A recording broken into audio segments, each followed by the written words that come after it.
In the game of loans, you either win or you learn. Welcome to the game of loans, where fortunes are forged and empires are built. Your hosts, lords of lending and wholesaling, are here to guide you through the realm of real estate and wealth building.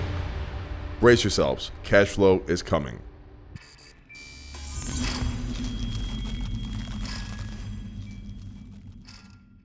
I think it is important that we tell the lessons that we learn from our flipping experience, not just the crime and all of that we have talked about.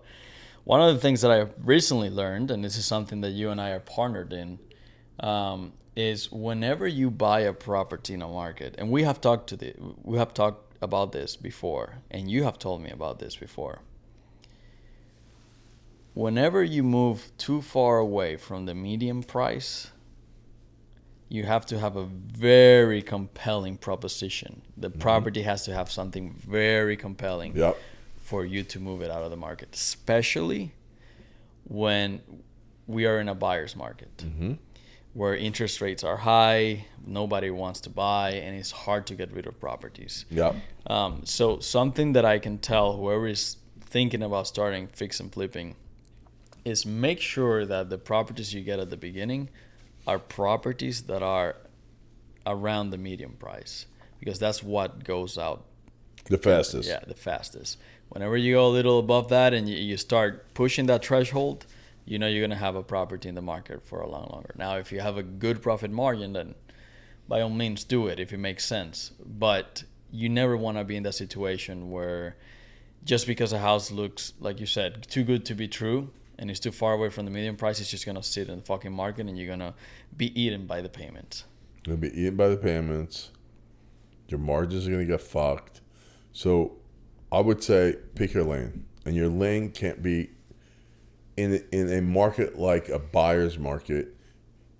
You have to either go affordable housing or unaffordable. Obviously, if you're going to get into the luxury market, the unaffordable housing, then you have to have the money to be able to play, right? If you're going to go into affordable, then you're going to have to deal with some of the elements that we talked about before, right? The crime and shit like that, right? But the problem is, those two markets are the ones that are pretty much recession or economy proof, right? When you get into that middle class section is where you get fucked. 100%. They're the ones, that group of people is the group of people that are most affected with the economy. 100%. And that group of people is where if you're marketing towards them. Now, I'm not saying that they're not buying homes. They're still buying homes. They're the bigger buyer group. Right. Yeah. They're still going to buy, but at a well slower rate when the shit hits the fan. And then the product that you're going to put out there, it better be the best fucking product. So much competition. It better be the best house that they're seeing with the best work, the best kitchen, the best this, the best everything. Because unless you're delivering the best in that market, your shit's going to sit. They're cherry picking. Yeah. Yeah, 100%. There's so many houses around, those prices that they just have so many options. Yep. So something that I have learned is that market of the medium price houses is very straightforward. You cannot go too above what the neighborhood is demanding, kitchen-wise. It's easier to remodel. It's easier to make it happen. Easier to get into because of price. But it's simple, but it doesn't mean it's easier, okay? It's harder to get a sell. It's harder to have that property be sold. Now, the clients that you have that they're doing luxury homes is a more complex game, but it's easier of a sell because they know exactly who are directing to. They already have that in mind. They know what they want, and they're out there looking for what they're putting out. But I have to say, the successful ones that I know that play in that market deliver a fucking immaculate product. Yeah, talk about that. Explain what is an immaculate product when you're talking. They leave nothing to the imagination. People walk in and they know that if they're buying a $3.5-4 million house, that fucking house looks like a $3.5-4 million house. So this is for luxury. This is not for the medium. No, Yeah. no. Now, in a buyer's market, where the medium homes are the ones that we're talking about that get crushed, that shit better look luxury for what it is. Yeah. Right? It better look like, different people. Like I have guys right now that are builders, and I only have one group of guys that are killing it in that medium market, right? But they're delivering such a fucking beautiful product, man. I mean, these guys it's so superior where you walk in and that their product is flying off the shelf. Is this ground up? Is this fixed? On ground up. This is ground up. This is on ground up. Okay, so this is a different game, yeah. It's a different game. Yeah, it's a different game. But a little bit similar in terms of product, right? Right. Where the product that they're putting out, man, because they're not going cheap. You know what I'm saying? Yeah, 100%. So what they're doing is they're buying right, and then they're not going cheap on anything. They're putting the best flooring that they can do based on that market, the best bathroom, the best everything that you can within that market, right? Obviously, they're not putting in crazy luxury shit because then it's not in that market. Yeah, right. But whatever you can imagine in that particular market, they're going all out, and they're leaving nothing to the imagination, and their homes are flying off the shelf. Yeah. Now it's important for people to understand that ground up and fix and flipping is a whole different. It's like a different game. It's the same. They're both fruits, but one is an apple and one is an orange, right? Correct. They both look round and delicious. You can eat them both. They have peels, but it's a completely different fucking completely different completely animal. different. I do not recommend anybody to start with ground up construction. No. I'm telling you as someone that has not done ground up construction. No. I'm sticking to flips for now. Yeah. It's a different game. If you do decide to do it, even if you've been flipping homes, I tell people for the first 3 to 5 projects, take on a business partner that has done it, has not just done it, that's an expert. That is an expert builder. And you want the best. You want the best. You want the best. Don't think about your bottom. I'm not saying don't make money, but what's more important is your knowledge is going to be way more important at that given time to learn from the best than just making sure that you earn the lion's share. 100%.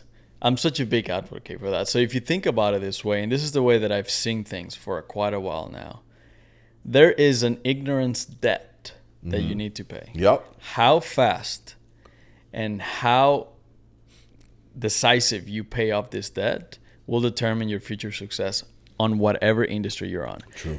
One way or another, you're going to pay for it. There's different ways that you can pay for it. You just said partnering up and giving part of your profits to somebody that is way more experienced while you learn. You are paying that person, right, for partnering.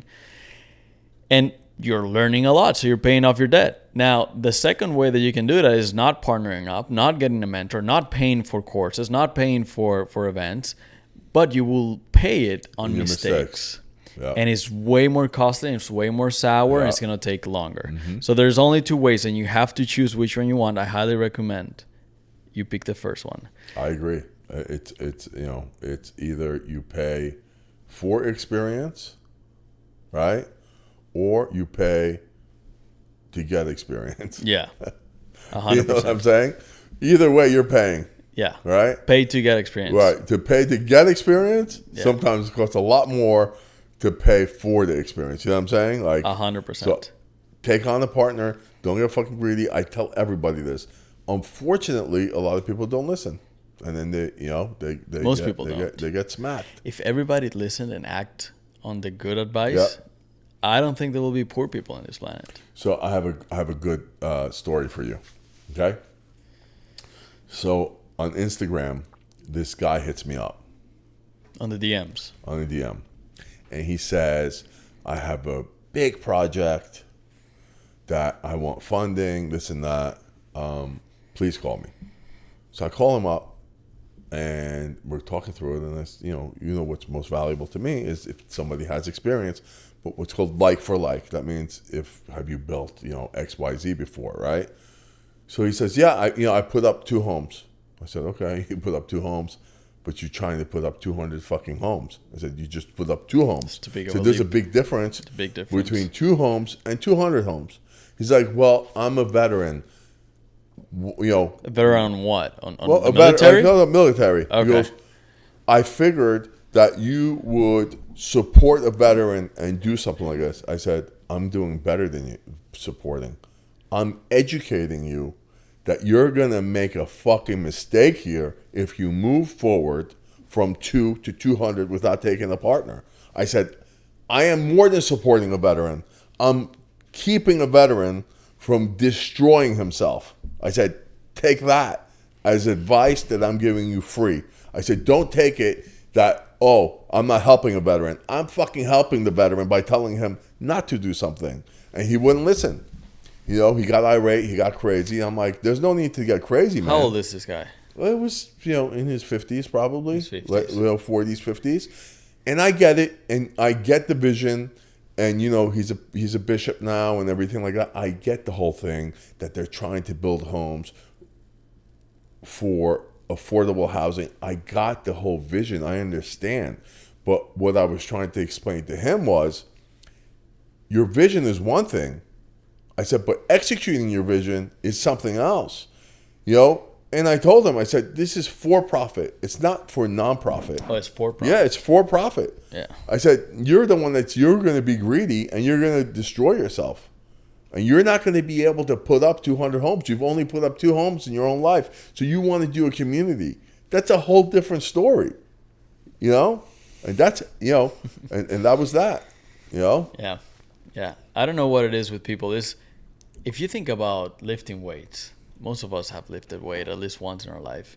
If you're used to deadlifting 100 pounds, how in your right mind would you decide one day that you're going to put 400 pounds? Or even 1,000. Over here it's 1,000. Yeah, over here's 1,000. Without getting hurt. Are you even going to be able to grip the bar? You can't. You know what I'm talking about? Yeah, man. There is a progression to course. everything. You have to respect the progression that things have. I agree. If not, you're going to snap one way or another. And that's what I try to tell people.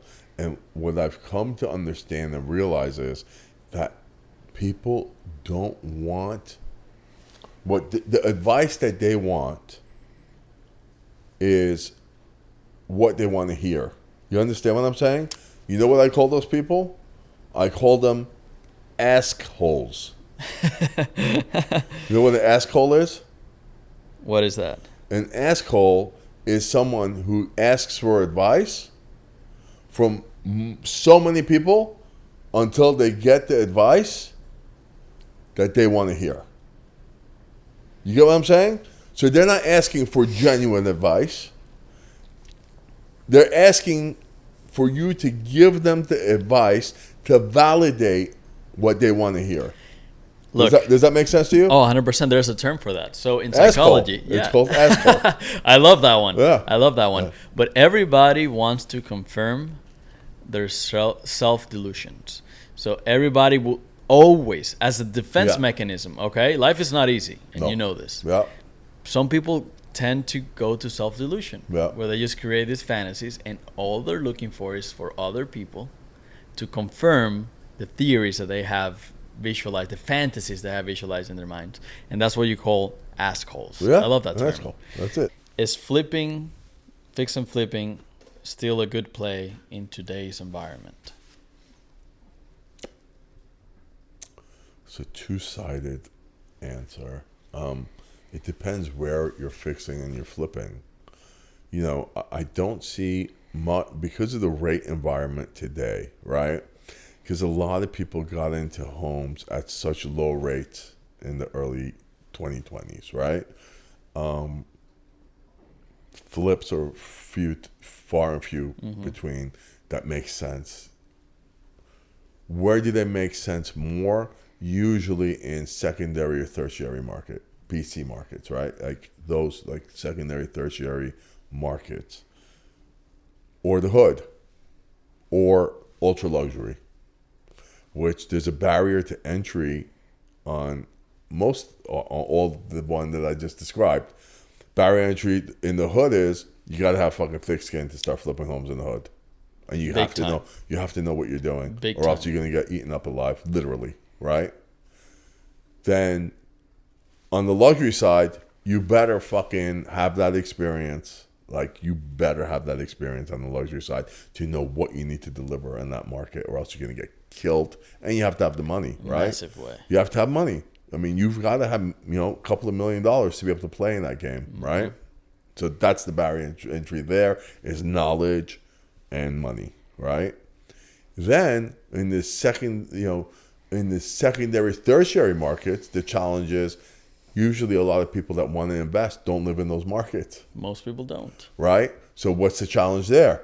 Are you willing to drive that hour and a half, 2 hours to go do that? And unfortunately, a lot of people work, right? So they can't make that trip every day because it's an everyday fucking thing. Oh, yeah. Right?